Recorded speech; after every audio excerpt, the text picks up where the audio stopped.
What up, what up? I'm Ellis Williams, and this is On the Record.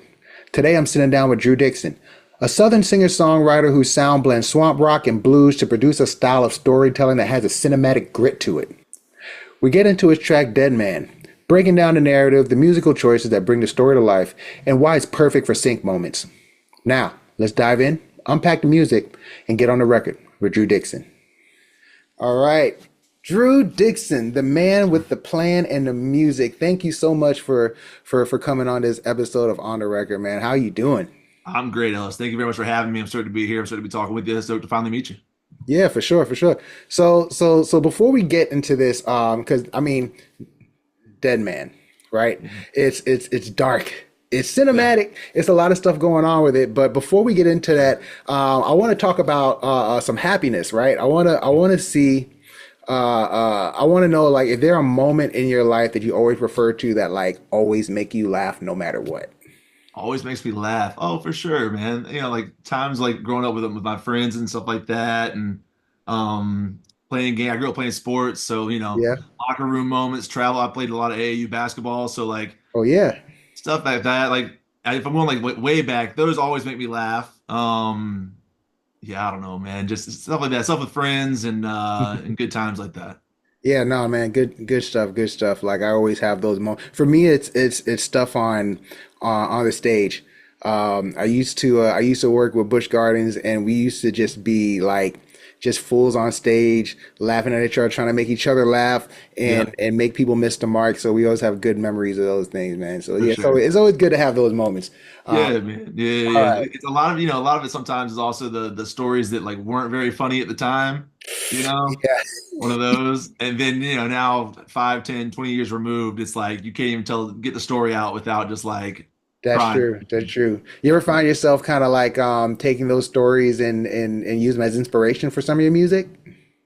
Um, I don't know. I don't know if I have like consciously. Maybe some is like has slipped in here and there, but most of the stuff. Nah, I'd say most of the stuff that I've written about has been is definitely only the more like you said cinematic, darker, that Yeah, kind of thing. yeah. Yeah. Okay, well, let's get right into Dark. I mean, not Dark Man, Dead Man. So, Cool. all right. So disclaimer, or I guess not a disclaimer. If you have listened to this song, you need to listen to it. Oh, It gets in there before you even realize that you're telling a story. You're just like, oh, okay, yeah, dead, yeah, dead man don't tell no tales, right? And the wind don't share their name and speak their name, and that, like that was real cool. But then like halfway through the song, you realize, oh, wait a minute, there's something going on. So before I ask you this question, plot twist. I just want to say, uh, you may or may not incriminate yourself. I don't know. Oh man. The Oh lyrics of this man. is pretty crazy. So I want to ask you, so this song, yes, it's cinematic. It has like a Southern Gothic tension to it, right? For sure. So you got to tell the audience what inspired the story behind this song. Man, so we wrote it in the summer of 2014, I think. Hmm. And I had recently had my heart broken, I'd been running around with a girl and she decided to go run around with another guy. And that was it, like I got together with a buddy of mine, the co-writer Whit Murray, Hmm. and that was very much in the forefront of my mind when I was writing those days. Hmm. And so obviously not based on a true story, but kind of. Okay. And We're like good. We're good. yeah, you know what I'm saying? Like there's not a body hidden anywhere or anything like that. But while we were writing it, as we kind of, because he had the hook idea, and then we started messing around with it. And as the kind of the story started getting rolling, I just already had this like, I don't know, vengeful story that I kind of just wanted to have fun with and Oh, entertain. man. So we did, and that's how it all started. No, that's really cool. Listening to this had me thinking of this particular show that my wife and I went crazy over. I think it was called Kingdom. Okay. Kingdom, right? It was based off of a Australian movie, and then they went ahead and made a series out of it. All right And on. when I heard the lyric to this, it just made me think about that show. If you haven't checked it out, you should check it out. It's really good. It's like I think Yeah, five for seasons. sure. But it definitely gave me the vibe of that show. Oh, Just nice, like man. oh, I could see an episode or like maybe even a season where it was just some infidelity going on, and like he caught the sheriff though, the Yeah. sheriff, Wild, right? I don't know. dude. I don't honestly. I can't remember where that particular thing came from. I think just all from spinning. Where should we take this? That sort of thing. And then all of a sudden that came up. We're like, oh, dude, that'd be some wild stuff. I Yeah. think I feel like I was watching a lot of Sons of Anarchy at the time, Ah, and yeah, so yeah. definitely a lot of something like that came through. Um, and kind of having an issue with the law against the Hmm. man. Kind of Oh pushing back yeah, that sort of thing. So, but yeah, it's Kingdom. yeah. I'm gonna have to look that up though.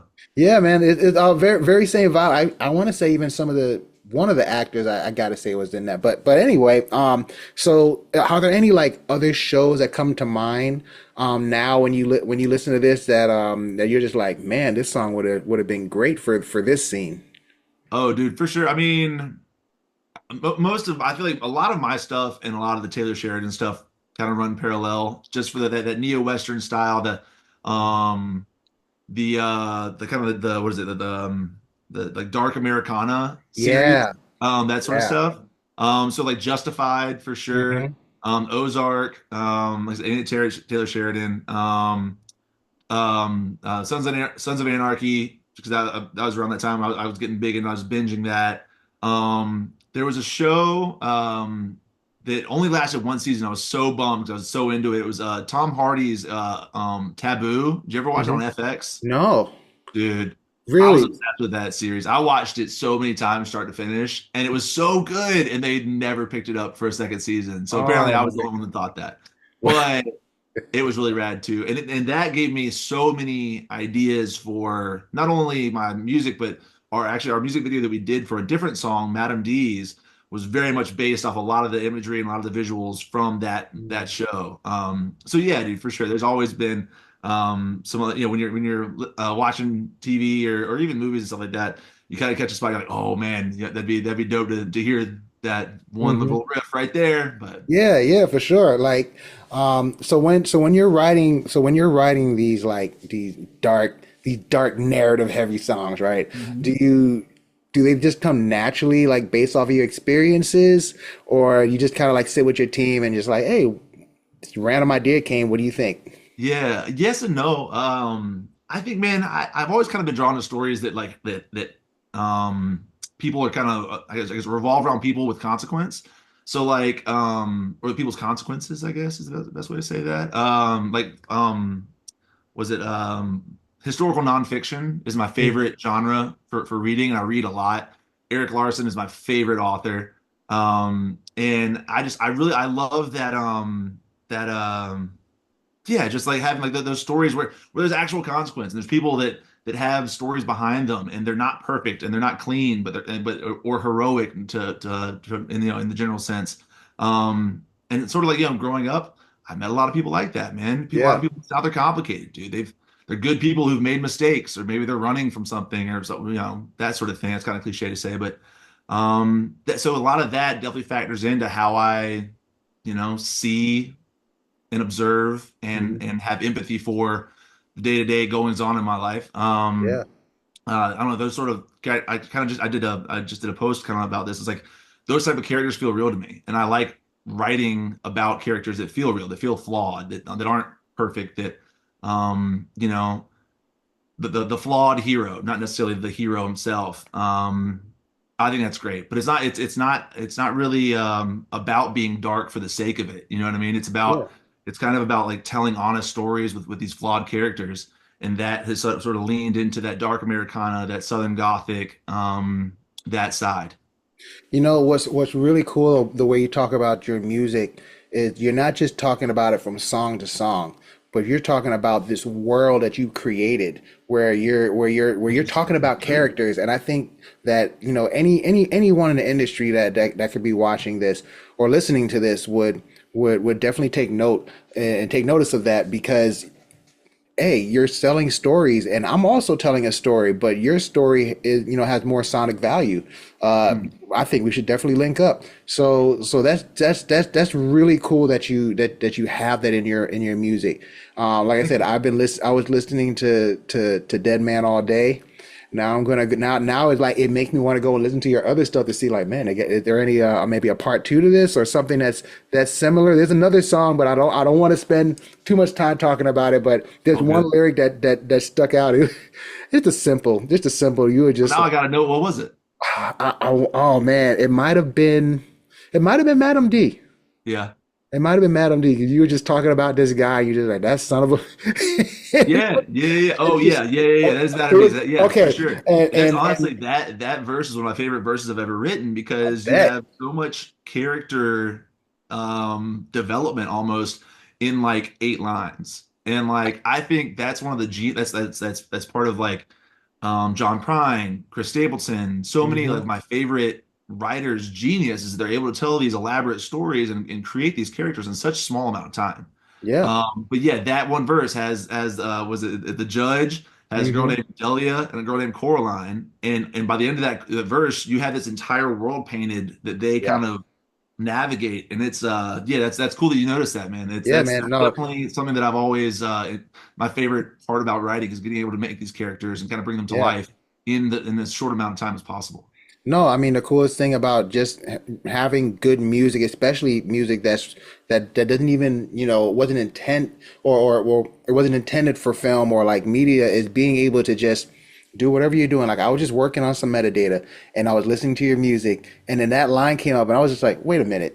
When I stopped, I looked at the lyric and I said, wait, is that what I like? Oh, that's interesting. And it's like, you hear those that kind of word, you hear those phrases everywhere, but it's just a way for some reason it just stuck out to me in that moment. And That's again, cool, man. your moments, and same thing with Dead Man. I was just skimming through trying to figure out, well, what are we going to talk about? And Yeah. I was like, yeah, we could do Madam D, but then I checked out Dead Man, and I think it was halfway through the song we started talking about, yeah, that share was at my house. I was like, Yeah, yeah, yeah, yeah. drama, So Uh-huh. yeah, really cool, It's really a little cool. spicy there. Yeah. Yeah.